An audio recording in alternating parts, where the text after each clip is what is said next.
Hey everybody, this is Eric Worre and welcome to NetworkMarketingPro.com. My buddy Jordan Adler, the author of Beach Money, is in town here in Minnesota. We're going to the Starkey Hearing Foundation Gala this weekend, so I thought we'd turn the camera on. And Jordan's the author of Beach Money, one of the best-selling books in network marketing, with a network marketing theme, I guess I should say. And Jordan, this week I did a show talking about the fact that you can't have lifestyle first. You have to work first, and then you get to have the lifestyle, right? So, and if somebody's like plateaued in their business, they can't just continue to have lifestyle, talk about lifestyle, do all this stuff, and expect their income to take big jumps without a burst of energy from time to time. So how do you reconcile the work part with Beach Money? Great. The theme of Beach Money. Yeah, so I might have a little differing view on it, but it's the same. I don't know. You know, the way I view it is that I am living my lifestyle and at the same time building my business. But I'm doing it in a way that if I'm gonna take a trip, for example, to build my business, I'm gonna make sure that I do something with the team that represents the lifestyle that a lot of people are striving for in the network marketing business. So, for example, if I have a team in Miami, you can bet that we're going to be walking down South Beach at some point, and we're going to have cameras out, and we're going to be really enjoying the time. It might just be one evening where we just all go out to dinner out on the beach at a nice outdoor cafe, so that people that may not have the opportunity or may not have ever created that opportunity to do that get together with friends. We have a whole bunch of fun, so they can feel what it feels like to live it, because that's like an important part of that visioning process, to be able to experience those things along the way. So, and the cool thing about it is once you get a little business started, even if it's just one little team in another city, or maybe you've got a team in Colorado Springs and a team in, Natchez, Mississippi, and a team in Portland, Oregon, when you start to take those little trips, your flights and your hotel are tax write-off, but you can still go and have a great time. You can go have seafood out in Portland, just create experiences, which is an important part. It's an important piece in the building process. Right. It's actually one of the most important. If it's all work, if it's just hard work, which is important, you got to do that. But if it's just hard work, it's not real inspiring. Yeah. It doesn't give anybody else a reason to want to be part of it. Like the way I like to create a lifestyle that others go, wow, I want to be part of that. I want to hang out with that group. I want to go out and build something like this I go to a job, I'd get in rush hour traffic and I'm sitting in a cubicle all day long, and I see on Facebook or I see on YouTube or on Instagram these people that are out having fun and experiencing their life, and I'm driving for an hour and a half a day to work and back, and I mean, that's not inspiring. And so people they go, okay, I want to do that. I want to be part of that. So you balance the inspiration with the work. Absolutely. So every time you're doing the work, you make the work look like play, because it is a lot. Yeah, you make it look like play, and it can be. Right. I mean, you can show the business. You can show the business in some really cool places. Like if you happen to be, is it Seattle that has the Sky Needle? Yeah. Seattle. I mean, I think they have a restaurant up there. You could show the business up there if you're in Seattle. Right. So it's kind of doing both together, but you do have to take the steps to build the business. Right. You have to be communicating your plan to people so they see how the business works and what your product will do for them and how the compensation plan works. You have to do all that stuff, but you can do it in some really cool places. Right. So that's the way I view it. So in a typical month or a typical week, typical week. Yeah, I know that there's not really a typical, but if you averaged out a year, how many hours can you attribute per week to business-related functions? Not just on the phone or whatever, but you're traveling for business, you're talking to prospects, you're following up, etc. You got $1 million business plus. Yeah, probably right now 20 hours a week. You think? I don't think that's true. You think it's less or more? I think it's more. Because I'm not talking about being in front of prospects. I'm talking about Like taking a trip somewhere. You're taking a trip somewhere, and that's business related, and you're meeting with somebody that's business related. Well, it does. It goes in waves. Right. There's some weeks where I probably because I know what you do. There's probably some weeks where I put in 50 hours. Right. And there's other weeks that I only really put in 20. Right. Yeah. Right. Like for example, the first week of August, I'm in San Diego on the beach with a bunch of friends for the whole week. Right. And it is a vacation, but it's going to be a write-off because I'm going to do some business when I'm there. When I'm in Chicago, I got one meeting booked in the evening on Tuesday night, and I'm going to go hang out with my family. But if I were to average it out now, if you take my first year in the business, my first year and a half in the business. What was it then? Oh, it was 15 hours a day. Right. My first couple years in the business that I'm in now was probably 15 hours a day. So that's kind of to my point. My point is to get it to a level where you can afford to do the lifestyle while you do the business. Something's got to give. There's got to be an investment in creating enough growth, momentum, group size, whatever. So then you have somebody to travel to in San Diego to be able to go work with. In the beginning, when you're starting, there's very little leverage in your group. Like when I'm starting off, it's just me. I don't have any leverage. I can leverage tools. I can leverage videos. I can leverage conference calls, those kinds of things. But I don't have any leverage in my group in terms of people time, people that are actually working the business. So it's all me. But then then once you get a couple people started, then you got a little bit of leverage because you got this person over here that's putting you in front of a couple of people a week, and this person over here that might be putting you in front of one a week. So you got a little bit of leverage there because they're out doing work, they're inviting people to take a look, maybe they're showing the business, and they're actually doing some of the work. And then over time, as your team begins to grow, you get people that'll drop off, people that'll start working, and then 2 weeks later they're gone, they vaporize. But over time, eventually you have little pockets of growth all over the place. Right. And now that represents hundreds or even possibly thousands of hours worth of work where people are actually out doing the work. They're showing the business. They're signing up people. They're signing up distributors. They're signing up customers. You have leverage in your group. At that point, like where I'm at now in my business is, for the most part, I still personally sponsor. I still sponsor 3 people a month, and it's easy because I've planted so many seeds for 10 years, right? There's so much out there that I just have people now, because I've worked so hard I have people now coming to me saying, I'm ready to sign up. People that I showed the business to 8 years ago or 5 years ago.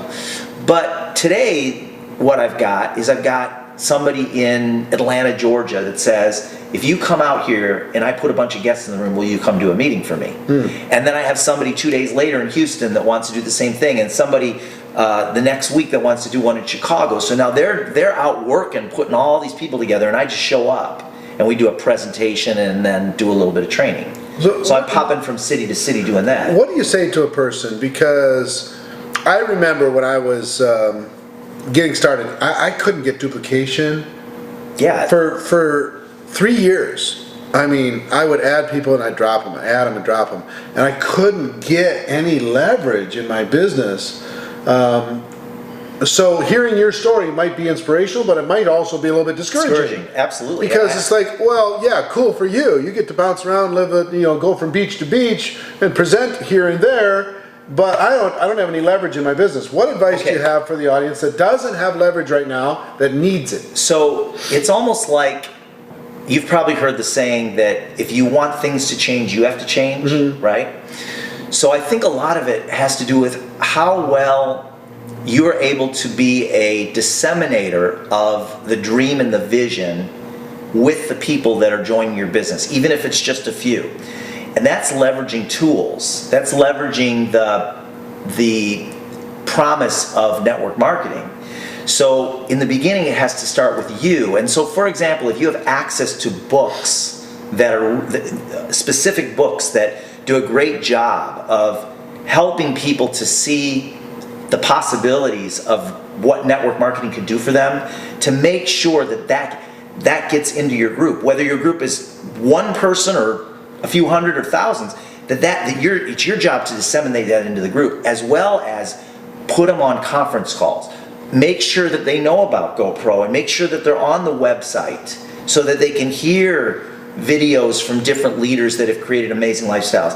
Because what happens is it starts with you, And it starts with you helping to cast that vision for your group through the tools that you have available. Because you may not have it. Like when I was getting started, I didn't have a lifestyle. Right. I was 34 years old with $36,000 in debt, and I was driving a car. I was driving a car that was broken down for 2 years. Now, how do you do that? How do you drive a car that's been broken down for 2 years? When I finally got some things going, I had a car that didn't run. And so in the beginning, I did not have a lifestyle that people wanted. But I knew... You had a vision, and you worked hard to plant the vision in other people. Right, but I also knew that it existed because I'd met people, and I had access to the resources. Now, there were no online videos back then, but we had books, and we had audios. Program, We had audio tapes, and I made sure to get that out, and then I did my best to articulate it myself. Like I would say, I would be very real with people. I'd say, look, I don't have it. This is what I would say. I don't have it, but I know people personally. I've met people personally that do, and I think we can do the same thing. Like, I believe that this is going to be really big. Right. I must have said that 1,000. I probably said it 5,000 times. I believe this is going to be really big. And some people go, yeah, right, and other people go, well, maybe it will be really big. Maybe So part of it, it is discouraging. I felt that. I can remember feeling that feeling of discouragement. I mean, I can remember I'd never signed up a single distributor ever in network marketing, and I went to a meeting at the Safari Resort, which is no longer there, which was on the corner of Scottsdale Road and Camelback, and I remember I invited 5 people to the meeting, and one showed up, and he wasn't interested, and there were like 200 or 300 people in the room. Guy in the front of the room, his name was Al, was doing the presentation, and I can remember having that sinking feeling like, I invite 5 people, only one shows up, and this guy's got 200 or 300 people in the room. How am I ever going to get this going? I remember that feeling of overwhelm. But then one of the things that hit me that really was huge was he had his guests stand up, and he only had 3 guests stand up. I thought everybody there was his doing, but what I realized was it was a lot of people that were like me. It was a lot of people that all had 1 or 2 or 3 or none.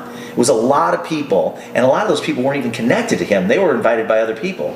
But I did know this about him. He had people like that all over the country that over a period of years, and it's like one person has 2 guests, this other person. So it's almost like it's an illusion of momentum. It is momentum, and it's not. It's just a lot of people all doing a little. Yeah. But it starts with you. It starts with one person, and it's hard to see. There's proof all over the place. We have it all. The proof is when you plant a seed and you water the seed, eventually it turns into a little sapling, and then if you give it the right environment, it'll turn into a giant oak tree, and that oak tree will drop acorns, and eventually that oak tree, it might turn into a forest of oak trees, right? But it takes time, and it takes nurturing, and it takes, energy. Right.